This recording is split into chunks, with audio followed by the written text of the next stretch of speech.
Welcome to the Point. When the new group of legislators gather in Lansing this year, there'll be some new faces, and one of them will be from West Michigan. That will be Dr. Matt Longjohn. He once ran for the U.S. House in Southwest Michigan, and this year decided to run for an open seat being vacated by fellow Democrat Christine Morris, who decided not to seek re-election.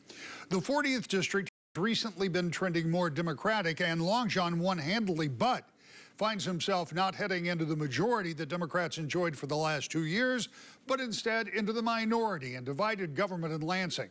We talked about what he expects. I'll start with the obvious. Congratulations. After a race that you were expected to win. It's a Democratic seat. Democrat is leaving the seat and a Democrat is taking the seat. So it wasn't a big surprise, but it was a big election overall. Oh, absolutely. And, worked hard to make sure that we were on every door that we could be leading up to November 5th. And I'm extremely grateful and thankful for the voters of Portage, Oshmo, and Texas Township who believed enough in me to put their trust in me. So, that didn't happen in a lot of other places around the state, and very proud of the results that my team helped engineer by being on all those doors. The last time you and I talked like this, you were getting ready to go out and knock doors when we got done. Sounds familiar. and you did. And that's kind of what I want to talk about, because I make the point that this is a Democratic district, and it was somewhat expected. But there were other Democratic districts where it didn't materialize and where you didn't see the kind of turnout of Democrats, even in some where they won. Now, you've run for office before.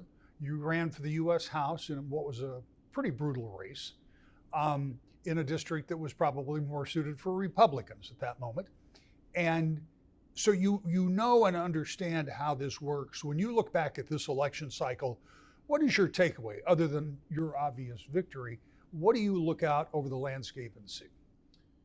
Yeah, so in 2018, when I ran against an establishment, right? Fred Upton, anyone in Southwest Michigan knows as an establishment, right? 36 years in Congress. He had an average margin of victory of 24 points. And to take him on and to lose by 4 was still something that was noteworthy. So, whether it's 2018 or 2024, where again in Kalamazoo County, not just me, but other Democrats in Kalamazoo County outperformed in 2024 what had been seen in 2020. I think that here locally, we understand our neighborhoods. We understand that our neighbors are waking up feeling the pain of not being able to afford childcare or health care or housing for older adults who are looking for long-term care, things like that. And it comes from being out in the streets, knocking on those doors. But I do think that our campaign exceeded some expectations both times because, as I think I said in our last interview, everyone has a heartbeat, right? If you're talking about the cost of healthcare, if you're talking about the unaffordability of prescription drugs, if you're talking about the difficulty of finding a physician, those are all things that Democrats, Republicans, everyone is feeling that. And I think that we were able to engender trust in folks who are looking for someone to get to Lansing to work on those issues that they care about. You talk about Kalamazoo County and this area, Democrats turning out, and you're right, they did overperform in some cases. And you say it's because you listened, because you knew what your neighbors were feeling. And I'm not trying to throw anybody else under the bus. Did other factions in the party at the national and other levels, did they miss that point? I think the voters said they did. I don't really. One of the things that's been a hallmark of both of my campaigns, right, is that I've actually been on an island in a lot of ways, separated from a lot of Democratic politics in both runs. When I ran in 2018, I was a total outsider running in a multi-person primary against folks who had been endorsed by Governor Granholm and Senator Stabenow and lots of people, right? I came out of the woodwork and ran on issues that people cared about, and it went well. And in this race, because, as you said, it was deemed to be probably a safer seat for Dems, we didn't have any investment, we didn't have any input, we didn't have anybody coming to help. We just went out there and knocked on those doors and did our thing. I'll leave it to others to interpret in some ways whether the voters agreed with what other Democrats did or didn't do, but I think the results for the 40th district speak for themselves. So Republicans had a pretty good election cycle, but it still ends up being kind of a mixed bag. Obviously, in the case of the state house where you will serve, and we talked about this before, we didn't know if you'd be serving in the majority or the minority, and by a relatively small margin, you'll be in the minority. We know that Republicans have a razor-thin majority in the United States House, at least as we sit here and talk. And we know what happened with the race for the White House. But what we don't know is what this means for the way Republicans and Democrats work together. We're shooting this in advance as we're moving into the holidays, and I'm trying to introduce people to their new representatives. Thank you. And as we sit here and talk, the lame duck session is already underway. And if there was any hope that this last election cycle would suggest to Republicans and Democrats they should work together, we can forget about that, at least in lame duck, because that's not happening. In fact, it's been one of the most contentious. We don't know what the outcome at this moment. By the time this airs, we will know. But so we're not going to speculate on what may or may not pass or what may or may not happen. But we don't have to speculate when we say that Republicans and Democrats did not get any closer in this election cycle. Does that concern you? Oh, of course. And I think it concerns anybody who's, as I said before, struggling to make ends meet, trying to get ahead, trying to make sure their kids have a better life than they had, all of those things. And, the frustration that I think people are feeling, whether you're a Democrat or a Republican, to see nothing getting done when you're feeling the need for things to get done is incredibly frustrating and should be something that we all worry about when we see a lack of action in Lansing. But tight majorities and minorities, I think, are going to be here for a long time. We had a voter-approved initiative in 2018 to do the redistricting differently in Michigan than we've seen elsewhere, and that gerrymandering argument has changed a little bit, and I think we'll end up with 51-49, for the foreseeable future. So I hope that we end up learning those lessons that voters are telling us, and that is that we have to work together to get things done. We'll see how it goes, of course, but Speaker Hall, who's coming in January, has a reputation for not always being the easiest to get along with, but he's offered an incredible olive branch up to folks like me, first-termers, offered an office allotment up that's equal between Democrats and Republicans. And that hasn't been the case for longer than I know. I haven't seen the data. For as long as I've covered the legislature, the majority party has always had more staff, more money, more access, and that was a big move. Yeah, I think so. And, I'm coming in the legislature not knowing anything about most of those people up there. There's 110 people in the House. Maybe I've met 15 to 20, right? I want to see what people do, not what people say. So, I'm representing the 40th House District, coming there to represent Portage, Oshawa, Texas Township. I'm going there to do the job. I didn't just want the job. I want to do the job. I want to improve the health and quality of life of everyone in my district, and working with Speaker Hall or anyone else to get things across the desk to reduce healthcare costs, to make doctors more accessible, healthcare more accessible, to address the price of prescription drugs. I want to see that olive branch that he's offered up as a potential opportunity to work together on things like that. And I'm still not there. I still haven't met anybody. But when I get there, my intention is to make sure that everyone knows that I will work with whomever to improve the health and quality of life of every Michigander. One of the things that we know is going to happen in this new legislative session that is going to be beginning as this airs is that Republicans will hold one lever by a narrow margin in the House. Democrats hold the Senate, and obviously it's a Democratic governor. To get anything done, Democrats in the Senate are going to have to work with Republicans in the House. How do you, as a Democrat in the House, help facilitate that? Because somehow you have to help them get to a point where you can get the possible done, even though, as we kind of alluded to earlier, it doesn't seem to me that they are any closer. The two sides are any closer on things that they truly believe, but somehow you got to get to the possible.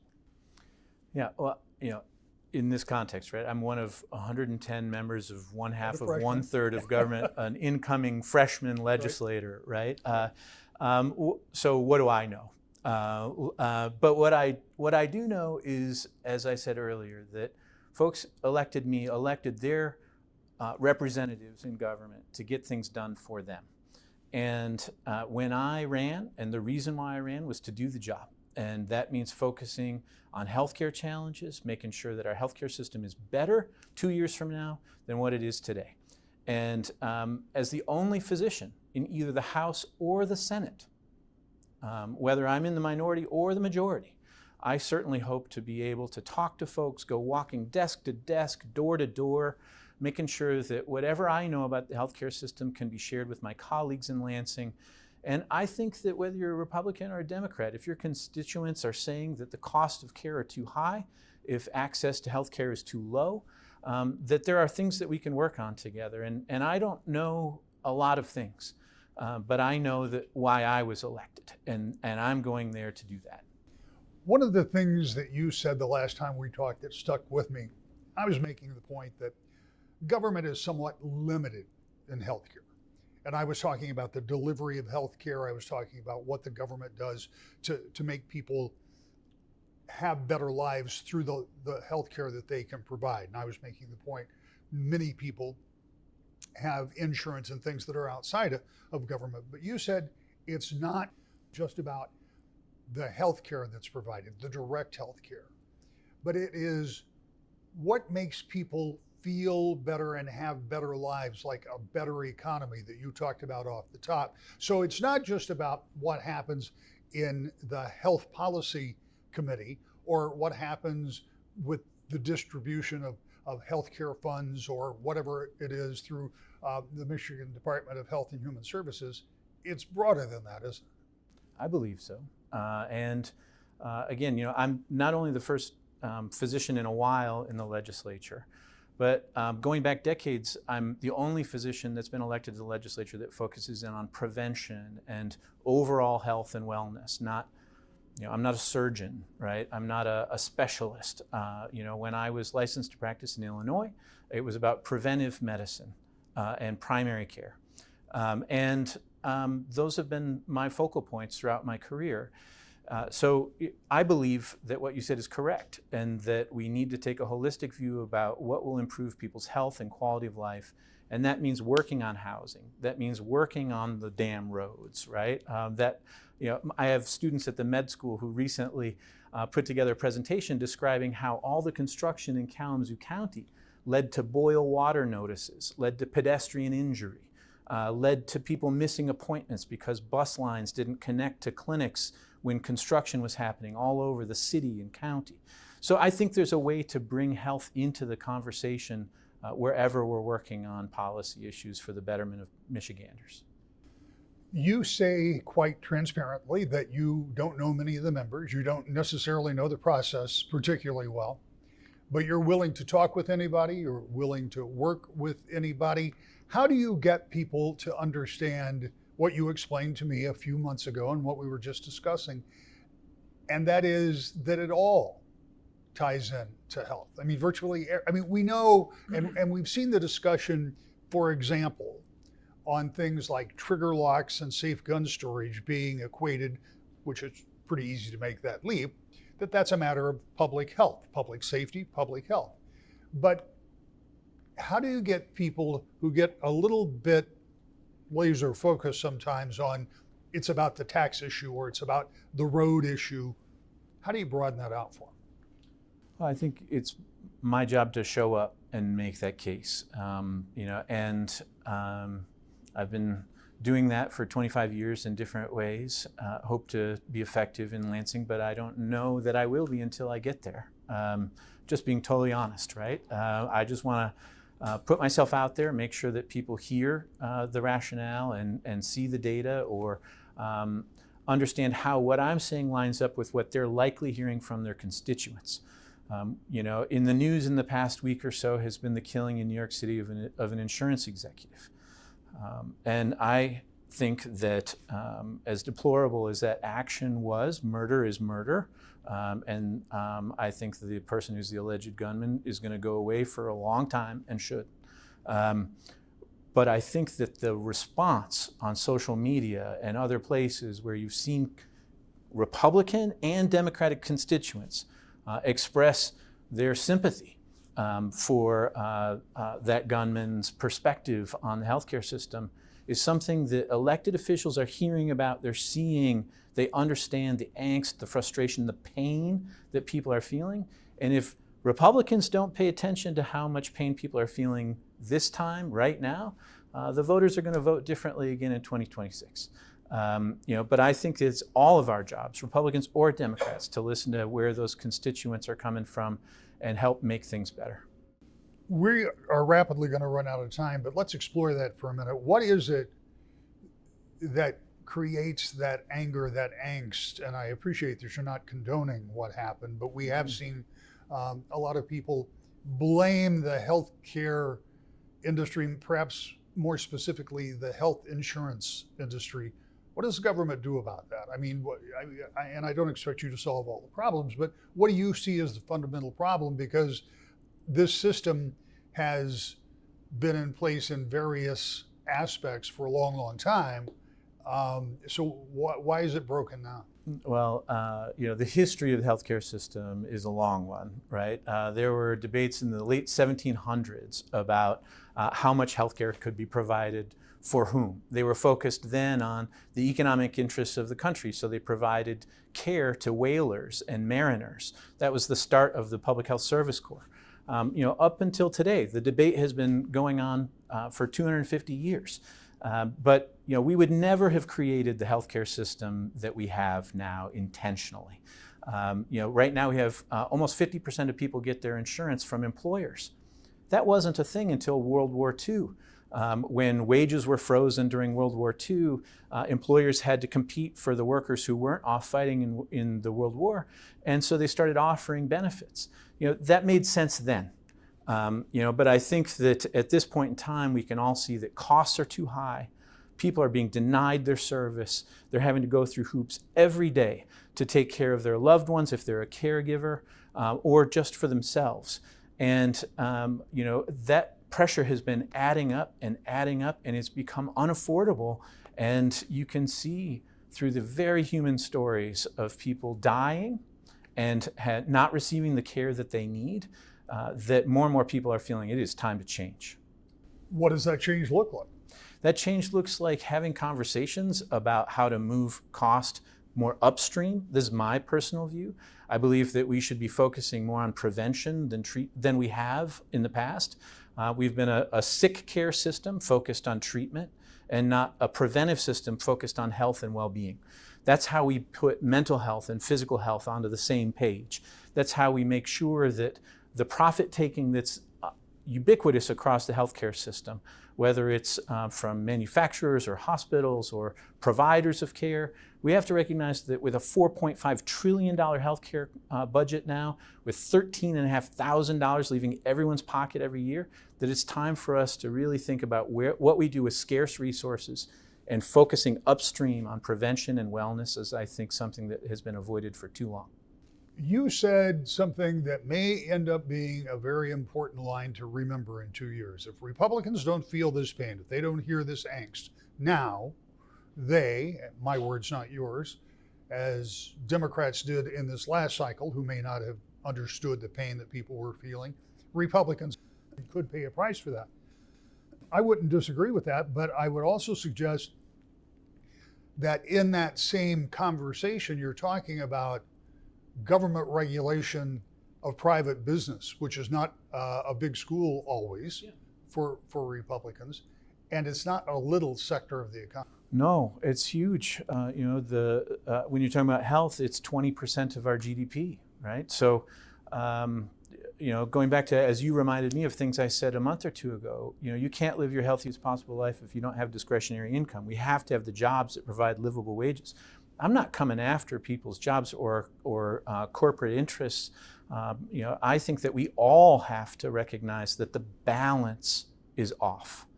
It's not that one side is right and one side is wrong in terms of where our healthcare system can and should go. But we can all recognize that the balance is off when people are literally unable to find doctors, unable to afford their prescriptions, unable to maintain their insurance when a job change happens. We are too far away from people when thinking about patient-centered care, and we are often making choices that benefit corporations more than patients at this point. But the balance is what I'm talking about. We need a better balance. It's a house of cards, our healthcare system, and we have to be intentional about which card we pull out and how we buttress the system.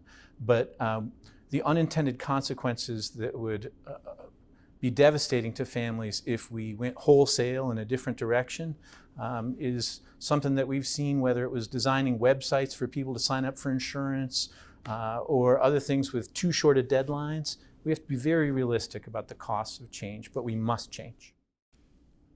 I'm going to ask you one final question, and I will ask you this again in a few months. You've been through orientation, so you've been there, you've seen a little bit what's going on. Is there anything so far, and this is before you've ever set foot in to cast a vote, to check in and sign in for the first day of session, is there anything that has surprised you so far about Lansing and the way you perceive they do things? I can't say that it's surprising so far in that, like, I didn't know what to expect, so I kind of am coming in not too tied to any expectations. But you brought up lame duck, and there's been a lot of different things flying around in the last couple weeks. I was supposed to be sworn in a week ago. Lame duck extended an extra day, so I had to delay that, which meant coordinating with kids and mom and aunts and uncles and everyone to kind of redo it all in the last minute. I think that hurry up and wait is something that, while not being surprising necessarily, is certainly something that I'm going to have to get used to. Divided government has never worked particularly well in Lansing since the 50-50 split in the House in the early 90s. And there's no reason to believe it will now, but there's always hope that history won't repeat itself. I'll see you next week. To the point.